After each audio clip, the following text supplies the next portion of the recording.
بسم الله الرحمن الرحيم. أعوذ بالله من الشيطان الرجيم. بسم الله الرحمن الرحيم. الحمد لله رب العالمين والصلاة والسلام على رسول الله وآله آل اللہ. ناظرین، آج یکم جنوری سن 2021 اور آج کا دن ہے روز جمعہ. اور ابھی تھوڑی دیر پہلے ہی میں اپنے کسی عزیز سے کہہ رہا تھا کہ امید ہے یہ سال انشاءاللہ ہم سب کے لیے بابرکت ہو، رحمتوں والا ہو، نعمتوں والا ہو، کیونکہ اس سال کا آغاز بھی ایک انتہائی بابرکت دن روز جمعہ سے ہو رہا ہے، اور اسی سال کا آخری دن یعنی 31 دسمبر 2021 بھی جمعہ کے دن آ رہا ہے. تو جو سال روز جمعہ سے شروع ہو رہا ہو اور روز جمعہ پر ختم ہو رہا ہو، امید کی جا سکتی ہے انشاءاللہ تعالی یہ سال ہمارے لیے بہت ہی بابرکت ہو. اور ہماری دعا ہے اور ہم سب کی دعا ہے کہ چونکہ روایت میں کہا گیا ہے کہ روز جمعہ ہی ہمارے مولا واقع امام زمان عجل اللہ تعالیٰ فرجہ شریف کا ظہور ہوگا. تو انشاءاللہ ممکن ہے خدا کرے، اور اگر خدا کی مشیت میں ہے تو اسی سال ہی کسی جمعے کے دن ہم اپنے آقا و مولا کی زیارت سے مشرف ہوں. ہم نے اس سال کے آغاز سے ہی ایک عزم کیا ہے، انشاءاللہ اگر خدا نے توفیق دی تو اسی یوٹیوب چینل کے ذریعے سے ہم روزانہ کی بنیاد پر کچھ عقائد اور عقیدتی مسائل کو ہم ڈسکس کریں گے، کیونکہ ایک تو یہ میرا اپنا فیلڈ بھی ہے اور میری ضرورت بھی ہے، میرا عشق بھی ہے اور میرا شوق بھی ہے. اور امید ہے کہ اس بہانے میرے ساتھ ساتھ آپ میں سے بھی بہتوں کو یہ ہماری جو سسٹم ہے عقائد کے در لیکچر کا جو سسٹم ہے، جو مختلف شارٹ ویڈیوز ہم ریکارڈ کریں گے، یہ آپ کے لیے انشاءاللہ مفید ہوگا. عقائد میں جب کوئی انسان جب بات کرتا ہے تو سب سے پہلے جو بنیاد ہے، عقائد کی بنیاد ہے، وہ یقیناً ذات خداوند متعال ہی ہیں. اللہ تعالیٰ کی ذات پر ایمان ہی اسلامی عقیدے کا سب سے پہلا رکن اور سب سے پہلا بنیاد ہے. چنانچہ جب کوئی انسان اس دنیا میں آتا ہے تو وہ اپنی مرضی سے یا خود بخود سے ایسا نہیں آتا. ہمارا عقیدہ یہ ہے، جیسے ہم مسلمانوں کا عقیدہ یہ ہے کہ دنیا میں کوئی بھی کام خود بخود سے اور اچانک سے نہیں ہوتا، جب تک کہ اس کے پیچھے کوئی محرک نہ ہو، اس کو بنانے والا، اس کو چلانے والا، اس کو کوئی امر دینے والا کوئی نہ ہو، وہ نہیں ہوتا ہے. کوئی بھی چیز ایسی نہیں ہوتی. اب انسان کا فرض بنتا ہے کہ جب دنیا میں آنے کے بعد جب ہوش حواس سنبھالتا ہے تو انسان کا فرض یہ بنتا ہے کہ وہ اپنے خالق کو پہچانے، اپنے رب کو پہچانے، جس نے اسے اس دنیا میں بھیجا ہے، جس ذات نے اس کی خلقت کا آغاز کیا ہے، اس دنیا میں لایا ہے، اس کے بارے میں جانے. بہت سارے طریقے ہیں ویسے اللہ تعالیٰ کو جاننے کے لیے. یہاں پر ہم نے آج صرف ایک ہی دلیل کی طرف ہم نے جانا ہے کہ اللہ تعالیٰ کے وجود پر کیا دلیل ہے. یعنی مجھے کیسے معلوم ہو کہ اس کائنات میں کوئی میرا رب بھی ہے، اس کائنات میں میرا کوئی خالق بھی ہے، کوئی بنانے والا بھی ہے. قرآن کریم کا ارشاد ہے. اس حوالے سے بحیثیت مسلمان ہم قرآن کریم کو صحیح اور اس کا لفظ درست مانتے ہیں. چنانچہ قرآن کریم کا ارشاد ہے، قرآن کریم میں اللہ تعالیٰ ارشاد فرماتا ہے، سورہ روم کی آیت نمبر 30 ہے.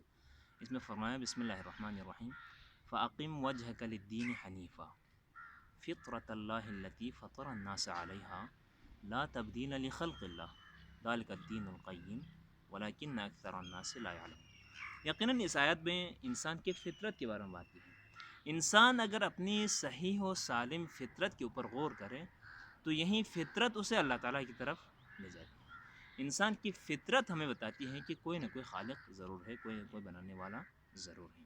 چنانچہ اللہ تعالیٰ نے اسی آیت میں اپنے رسول اکرم صلی اللہ علیہ وآلہ وسلم کو حکم دیتے ہوئے کہا، فَأَقِمْ وَجْهَكَ لِلدِّينِ حَنِيفًا، آپ دین حنیف کی طرف اپنا توجہ کریں اور اس کی طرف رخ کریں اور اسی کی طرف یکسوئی سے چلیں، دین حنیف پر چلیں.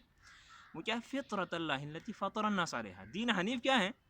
دین حنیف یعنی صحیح اور درست اور یقینی اچھا، وہ جو ہے بالکل ایگزیکٹ جو انسان کے لیے حقیقی دین ہے، وہ کیا ہے؟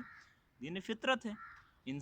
دین اسلام جو ہے، دین اسلام ایک دین فطرت ہے. اللہ تعالیٰ نے فرمایا کہ فطرت سے ہٹ کر اسلام نہیں ہے. یعنی اسلام عین فطرت انسانی ہے.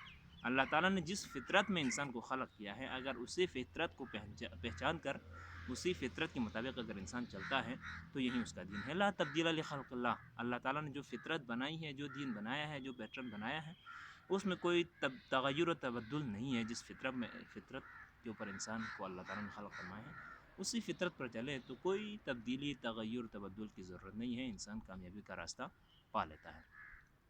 اور اللہ تعالیٰ نے اسی آیت میں فرمایا کہ اگر انسان فطرت کے مطابق چلے اور وہ فطرت جسے اللہ تعالیٰ نے تغیر و تبدل پذیر نہیں بنایا, انسان کی ایک فطرت اللہ تعالیٰ نے ایک فطرت کے اوپر لگا دیا ہے, اس میں کوئی تبدیلی نہیں ہے, اگر اسی پر چلتا ہے تو ذالک الدین القیم, یہی درست اور بہترین دین ہے, اصلی دین ہے.